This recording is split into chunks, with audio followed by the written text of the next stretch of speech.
Nah, ini contoh soal yang lain. Nggak industri aja ya gitu, tapi seringnya dipakainya di industri untuk menyimpulkan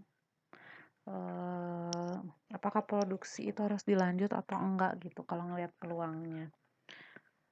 Nah, sekarang kita di dunia pendidikan ya. Dari hasil ulangan materi statistik diperoleh nilai rataan 6,7, bisa langsung ditulis. Berarti MIU-nya 6,7 dan simpangan bakunya 1,2. Nah, data tersebut berdistribusi normal. Hitunglah yang A, persentase siswa yang mendapat nilai kurang dari 6. Berarti kan X-nya 6. Kalau kita pengen lihat persentase atau peluangnya, berarti kan hitung dulu Z-nya ya. Z itu kan X kurang MIU, berarti 6 kurang 6,7 dibagi 1,2. Hasilnya itu pas dihitung negatif 0,58. Kalian bisa pakai bantuan kalkulator ya buat ngitungnya. Nah, berarti maksudnya persentase siswa yang dapat nilai kurang dari 6 adalah persentase itu kan persen ya. Kalau misalnya 5%, berarti 5%. Itu artinya peluang itu kan kalau didistribusi nol sama dengan luas daerah di bawah kurva gitu. Nah, jadi kalau negatif 0,58 berarti di sini ya, kalau nolnya di tengah, ini negatif 0,58, kurang dari berarti ngarsirnya kemana? Ngarsirnya ke kiri kan? Nah, nanti kita lihat luas daerah untuk negatif 0,58 ke kiri itu berapa? Kita lihat ya. Negatif 0,58 itu 0,2810. Luas peluangnya itu adalah negatif 0,58 0,2810. Lihat di tabelnya ya. Nah, berarti kalau yang tanyakan persentase, berarti tinggal dikali 100%. Berarti 4%.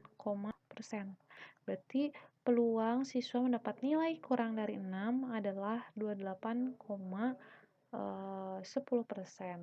Gitu. Hampir seperempatnya ya. Seperempat lebih ya. Seperempatnya nilainya kurang dari 6. Gitu. Sekarang yang B.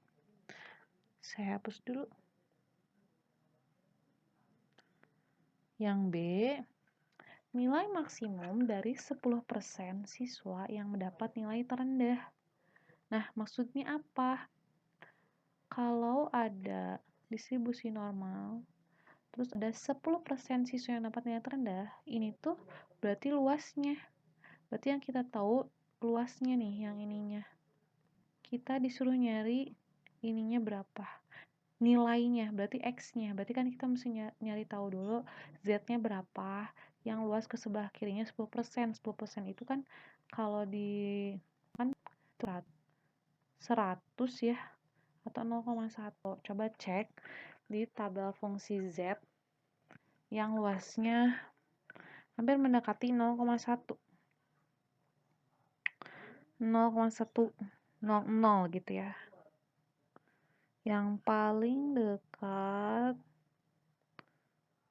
0,100 itu negatif 1,28 ya kalau saya lihat di tabel. Itu kan 0,1003 paling dekat ya.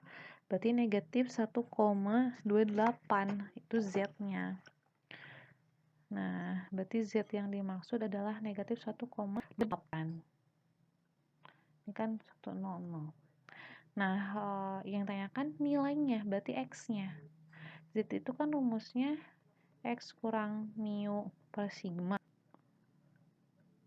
Kan nilai maksimum ya, berarti batasan yang paling kanan. Z-nya negatif 1,28 sama dengan X yang dicari, mu-nya kita punya 6,7, simpanan bakunya 1,2. Nah, ini gimana cara ngitungnya? Berarti kan ini tinggal kali silang ya. Negatif 1,28 dikali 1,2. Berapa ya? Kita hitung pakai kalkulator ya. Negatif 1,28 dikali 1,2. Isinya jadi negatif 1,536 dengan kurang 6,7. Nah, berarti X itu sama dengan negatif 1,536 6,7. Berarti X sama dengan ditambah 6,7. Nah, berarti X-nya itu 5,164. Jadi nilai maksimum untuk 10% siswa yang dapat nilai terendah itu nilainya ya sekitar 5,1 atau 5,2. Jadi si guru bisa memprediksi 10% siswa yang nilainya terendah itu nilai yang paling gedenya paling 5,16 atau 5,2 gitu. Gitu ya. Terus kalau nilai minimum dari 10% siswa yang tertinggi, itu mah konsepnya tertinggi berarti di sini si 10%-nya itu. Nah, yang dicari nilainya tuh nilai gitu. Nah, ini sama ini kan simetris ya, cuman bedanya posisi Z yang ini kan positif. Berarti ini pasti Z-nya 1,28 gitu. Atau kalau kalian mau nyari di tabel yang arsirannya ke kiri, berarti cari yang luasnya mendekati 90% atau mendekati 0,9. Cek aja coba 1,28 itu 0,8997 di sini. Mendekati 0,9 kan. Atau mau pakai yang 1,29 itu kan 0,9015 itu melebihi luasnya ya.